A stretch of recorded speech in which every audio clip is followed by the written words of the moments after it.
Hello and welcome to another OmegaMega YouTube video. I'm Justin, and today I want to tell you all about a city that was once the capital of the United States. The absolute first US city to illuminate its streets in 1816, surprisingly using hydrogen gas.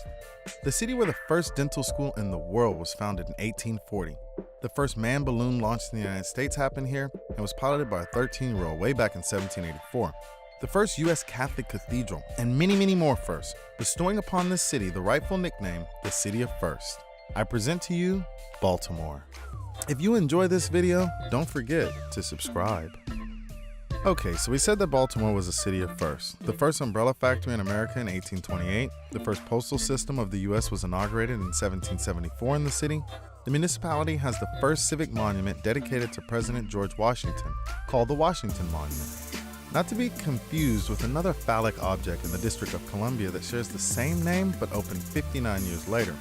It was the first city to offer 311 non-emergency services to its citizens, which is a telephone service that allows citizens to access information and request city services.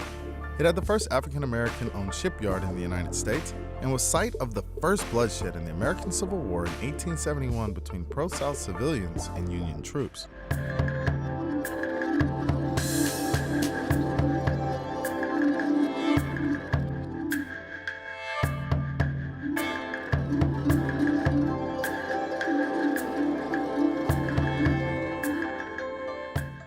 Baltimore is in central Maryland, where it was founded on a 39-mile-long river called the Patapsco River. The river empties into Chesapeake Bay, where it widens dramatically to being over 2 miles across. The city sits on the fall line between the Piedmont Plateau and the Atlantic Coastal Plain, which divides Baltimore into two regions, Lower City and Upper City. The elevation ranges from sea level at the harbor to about 480 feet in the northwest corner. Baltimore's city limits encompass a total area of 80.8 square miles. The city is in good company, having only 35 miles between downtown Baltimore and downtown Washington, D.C., 76 miles to Wilmington, Delaware, 104 miles to the city of brotherly love, and just 30 miles to the state capital, Annapolis. The city is also close to several military and high-profile government offices, like Fort Meade to the southwest, the home of the United States Cyber Command, the U.S. Naval Academy to the south in Annapolis, and only several short miles down the Patapsco River is the Coast Guard Yard, established in 1899. It is one of the most important facilities of the U.S. Coast Guard, as it is the only shipbuilding installation for the entire Coast Guard. Additionally, it can be said that Baltimore has 4 distinct weather seasons. The coldest month is January, when the average overnight temperature is just 23.4 degrees Fahrenheit. The warmest month is July, when the average daytime temperature is 87.2 degrees Fahrenheit. In the War of 1812, the United States took on the greatest naval power in the world. Fort McHenry is where Americans took a stand against the Empire, facing the British and defeating them in battle. This coastal pentagonal bastion fort is where what would become the Star-Spangled Banner was written. In 1988, a very short and stout lighthouse that had originally been located several miles away at the mouth of the Patapsco River was relocated to Baltimore's Inner Harbor. It was named 7-Foot Knoll Lighthouse after the name of the place where it was originally lit in 1856, and not because of its short stature. Today, it guides no ships, but sits fully renovated at the south end of Pier 5 as a museum.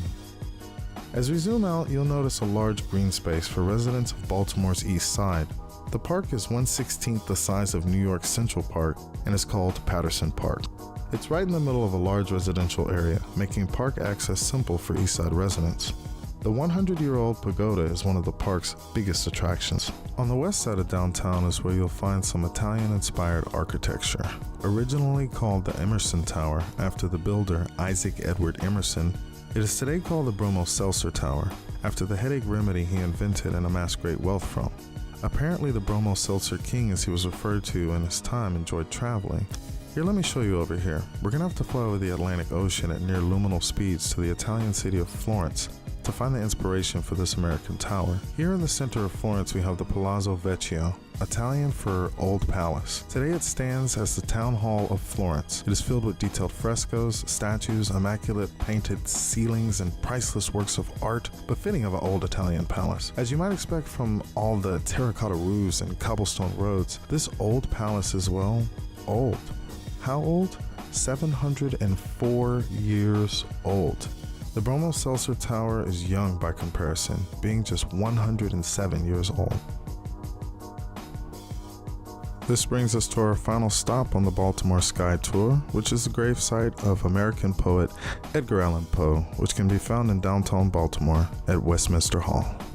As for getting to the city, it has its main airport that it shares with the nation's capital, called Baltimore-Washington International Thurgood Marshall Airport, or BWI for short. The namesake, Thurgood Marshall, was the first African American to serve in the Supreme Court of the United States. Planning for the 3,200-acre airport to serve Washington and Baltimore started just as World War II was ending in 1944. So when the passengers land, are they in Baltimore? No, they aren't even in the same county as the city they have flown to. They sure as hell aren't on this table or under this damn bowl. Here, let me pour me a drink. Hey Siri, tell us more about Baltimore. Absolutely. Baltimore is an independent city because it is an incorporated municipality that exists outside of a county. There are 41 cities that are independent cities. In the state of Virginia, there are many such examples, 38 to be exact. However, outside of Virginia there are only 3. Baltimore, Maryland, St. Louis, Missouri, and Carson City, Nevada. In Baltimore's case, it has been independent of now neighboring affluent Baltimore County since 1851.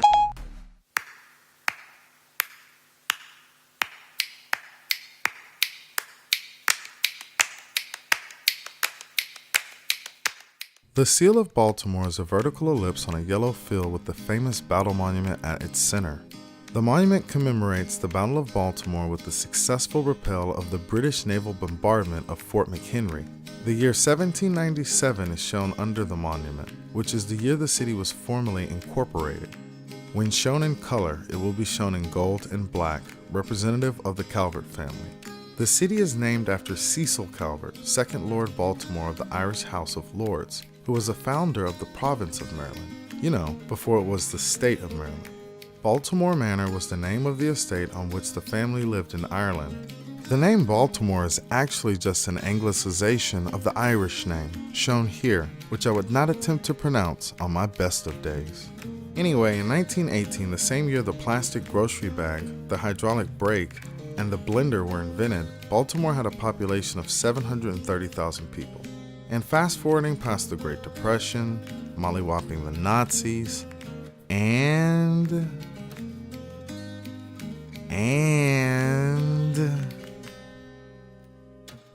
in the 1950s, Baltimore's population peaked at 950,000 people. Back then, it was ranked 6th largest in the United States by population, running up to the present day, and the city has a population of just over 620,000 people. The entire metropolitan area is home to 2.7 million people. Currently, the city is ranking in at number 30 by population, according to a 2015 estimate by the United States Census Bureau. So it goes without saying that a healthy city will grow with time.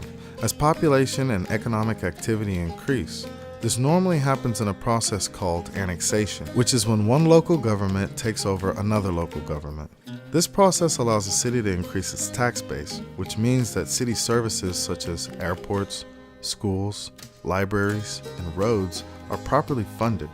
Sadly, Baltimore has not increased its territory since 1918 due to a referendum passed during the 1948 election, listed on the ballot as Question 5.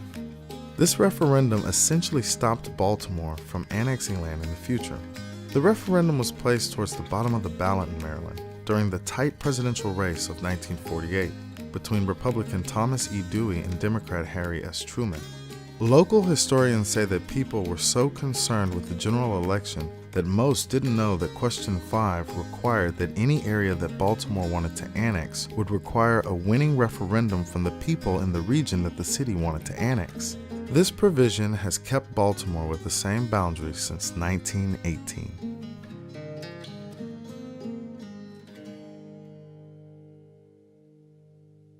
Okay, so that was part 1 of Baltimore. Of course, there is still too much information to cram into just one video. So I've taken it upon myself, in fact, without anyone even asking. How kind, how generous, right? I made a part 2 to this video where I'm going to cover people, wealth, arts and culture, and of course, a little bit of architecture in there.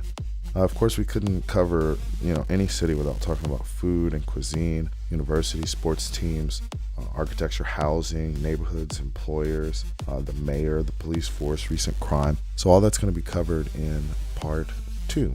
So make sure if you like this video, show a little bit of support, smash that subscribe button, and make sure that you hit the bell icon so that you will be notified when Baltimore Part 2 is available, along with much more. There may be all sorts of things put on this channel.